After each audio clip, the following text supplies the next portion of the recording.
తెలియదు. ఆ పరిస్థితి అధికారులకు ఆ రకంగా అధికారులకు తెచ్చిపెడుతున్నావు అంటే ఒక్కసారి కేసీఆర్ నువ్వు కూడా అర్థం చేసుకో. ఎందుకంటే అధికార దుర్వినియోగం చేస్తే అధికారం తర్వాత తదనంతరం ఏమవుతుంది అని అంటే ఇగో ఇటువంటి పరిస్థితులు ఏర్పడతాయి. దయచేసి నేను ముందే హెచ్చరించిన అధికారులకు కూడా, అయినా కూడా కొంతమంది ఆ రకంగానే ప్రవర్తించారు. ఆ రకంగా ప్రవర్తిస్తే ఇక జరిగేది ఇలాంటి పరిణామాలు జరుగుతాయి. దయచేసి ఇప్పుడు కూడా ఉన్నటువంటి అధికారులు ప్రభుత్వాలు ఎన్ని చెప్పినా ఏమి చెప్పినా మీకు మీకు ఉన్నటువంటి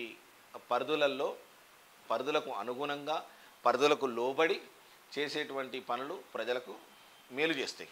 ఒకవేళ మీ పరిధిలో లేనటువంటిది కూడా మీరు నెత్తి మీద వేసుకుంటే ఇక తర్వాత సీఎండి ప్రభాకర్ రావు ఎటు పోయిండు ఏమైండు అనేది కూడా తెలియదు. అదే పరిస్థితి మళ్ళా ఎదురవుతుంది మీకు. ఈ ఫోన్ ట్యాపింగ్ కేసు అనేది ఒకటి తర్వాత ఒకటి. ఈడేమిచ్చిండు విద్యుత్ కొనుగోలు తర్వాత ఏమొచ్చేసింది ఫోన్ ట్యాపింగ్ కేసు. కేసీఆర్ ఇప్పుడు ఈనాళ్ళు వేసిరు, ఇది జెన్యూన్ వార్తనే. ఈనాళ్ళు వేసిరు అని అంటే జెన్యూన్ వార్తనే. ఇదే వార్తని నమస్తే తెలంగాణలో వస్తుందా? రాదు. కేసీఆర్ బుద్ధిమంతుడు.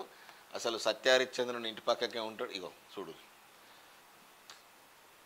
ఏఈ అభ్యర్థుల ఆందోళన, రిజల్ట్ ప్రకటించాలని మోకాళ్ళపై కూర్చొని నిరసన. ఇగో నీ దాంట్లో వచ్చేటి ఇవి. ఇగో తప్పిన మాటపై నిరసన బాట. ఇగో ఏమన్నా నీ దాంట్లో వచ్చినా అబ్బా 7 తెలంగాణ మండలాలు ఇస్తేనే ప్రమాణం చేశా. 7 తెలంగాణలోని మండలాలు మళ్ళీ ఆంధ్రాకి ఇస్తా అంటేనే ప్రమాణం చేసింది. నా ఒత్తిడితోనే మోదీ ఆగమేఘాలపై ముంపు మండలాలకు ఆర్డినెన్స్ తెచ్చారు. మోదీ బాబు మిలాఖత్ మరోసారి బట్టబయలు. ఇది లేని పంచాయతీ వేయటానికి తప్ప ఇంకో వార్త కానీ కాదు. అది ఇచ్చేది ఏంది? ఎక్కడైతే ఎప్పుడైతే ఒక రాష్ట్ర విభజన ఇంకో రాష్ట్రం నుంచి ఒక రాష్ట్ర విభజన జరుగుతుందో ఆ విభజన చట్టాల ప్రకారంగానే అక్కడి పనులుంటాయి. ఆ విభజనను మళ్ళీ సవరించాలి అని అంటే మళ్ళీ దానికి ఒక చట్టం రావాలి, దానికి ఒక జీవో రావాలి, రాజ్యసభ లోక్సభ దిగువ సభలు ఆమోదించాలి. ఆమోదించిన తర్వాత అది పెద్ద రామాయణం లెక్క పద్ధతి ఉంటుంది. ఇగో చంద్రబాబు నాయుడు ప్రమాణ స్వీకారం ఇవ్వాలి. ఇక సరే మన వ్యక్తి కాదు, మన లెక్క కాదు, పక్క రాష్ట్రం వ్యక్తి.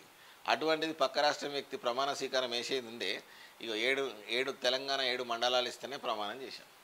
ఇప్పుడు మోడీ మీద చంద్రబాబు నాయుడు మీద బురద జల్లే ప్రయత్నం ఇది. ఇగో ఇది కథ. ఇందులో ఏముంటాయి అని అంటే ఇగో ఇది వేసిరా పర్వాలేదు, గ్రేటే. నమస్తే తెలంగాణ వాళ్ళు గ్రేటే. విద్యుత్ ఒప్పందాలపై వివరణ ఇవ్వండి. కేసీఆర్కు లేఖ రాసి విచారణ. 15లోగా వివరణ ఇవ్వాలని సూచన. జూలై 30 వరకు గడువు కోరిన మాజీ సీఎం. గడువులోగా నివేదిక ఇస్తాం నరసింహారెడ్డి. సరే గ్రేటే. ఇది ఒక్క వార్త మీరు బాగానే వేసుకోరు. ఇగో ఇంకా ఏమేసిండంటే ఇంట్లో నీట్ ఆరోపణలపై జవాబు ఇవ్వండి. ఇది ఇగో వాస్తు మార్పులు ముమ్మరం సెక్రటరియట్. ఇవి పనికిరాని వార్తలేసి పనికిరాని లెక్కలేస్తే నమస్తే తెలంగాణ సర్క్యులేషన్ కూడా పూర్తి స్థాయిలో దెబ్బతింటుంది. దయచేసి నమస్తే తెలంగాణలో పనిచేస్తున్నటువంటి జర్నలిస్టు సోదరులకు నేను ఒకటే సూచిస్తున్నా.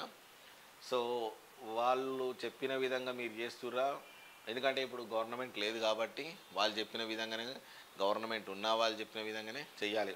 ఎందుకంటే మీకు జీతాలు కావాలి, వాళ్లకు కక్ష తీరాలి. ఈ 2 కాన్సెప్ట్లు అన్నట్టు. ఇగో ఇచ్చింది ఎవరు, రద్దు ఎందుకు? 5 మద్యం కంపెనీలకు ఇచ్చిన అనుమతులపై విచారణ జరపాలి. ఇందుకు బాధ్యులు ఎవరో తేల్చాలి. మంత్రి రాతపూర్వక వివరణ ఇవ్వాలి. బీఆర్ఎస్ నేత క్రిషాంక్ డిమాండ్. లేని పనులు తప్ప ఉన్న పనులు ఏం కావు. సరే ఇదే ఈనాళ్ళ వచ్చిందా? రామోజీరావు చిత్రపటం వద్ద పుష్పాలతో నివాళులు అర్పిస్తున్న సీఎం రేవంత్ రెడ్డి. రామోజీరావు వ్యక్తి కాదు వ్యవస్థ. ప్రజా సమస్యలపై పోరులో ప్రతిపక్ష పాత్ర పోషించారు. నివాళి అర్పించిన ముఖ్యమంత్రి రేవంత్ రెడ్డి. ఆయన అందరికీ ఆదర్శప్రాయులు. రామోజీరావు త్రిపుర గవర్నర్ ఇంద్రసేనారెడ్డి నివాళి. త్రిపుర గవర్నర్ కూడా మన ఇంద్రసేనారెడ్డి నివాళులు అర్పించిండు రామోజీరావుకు. నిన్న ముఖ్యమంత్రి కూడా పోయినట్టుండు, పోయి నివాళులు అర్పించిండు.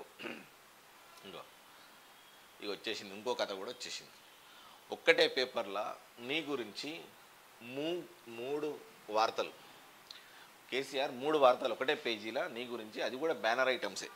ఇది ఒక్కటి కేసీఆర్ కమిషన్ నోటీస్ బ్యానర్ ఐటు, మళ్ళీ నీకు టాబ్లెట్ 8 పేజీల మళ్ళీ లోపల ఉంటాయి. ఒకటి విద్యుత్ కొనుగోలు, 2 ఫోన్ ట్యాపింగ్, 3 బ్యారేజీ లెక్కలు ఎక్కడో తెలవాలి.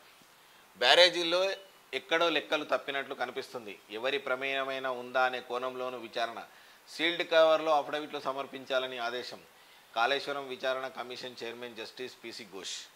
నిన్ను మాత్రం ఇడువరు కేసీఆర్, నువ్వు తెలంగాణను మొత్తం లూటి చేసినావు, నిన్ను ఎట్టి పరిస్థితులల్లా విడిచిపెట్టే ఆస్కారమే లేదు.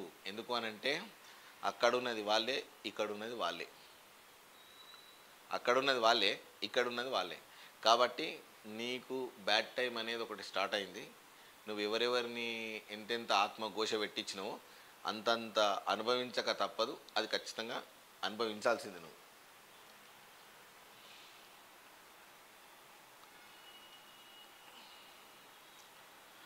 అన్ని ప్రాంతాల అభివృద్ధి, అమరావతి ఏపీ రాజధాని, కర్నూలు అభివృద్ధికి ప్రత్యేక ప్రాధాన్యం, విశాఖను ఆర్థిక రాజధాని చేస్తాం, కక్ష సాధింపులు ఉండవు, తప్పు చేసిన వారిని చట్ట ప్రకారం శిక్షిస్తాం, రాష్ట్ర అభివృద్ధికి సహకరిస్తామని మోదీ అమిత్ షా హామీ ఇచ్చారు.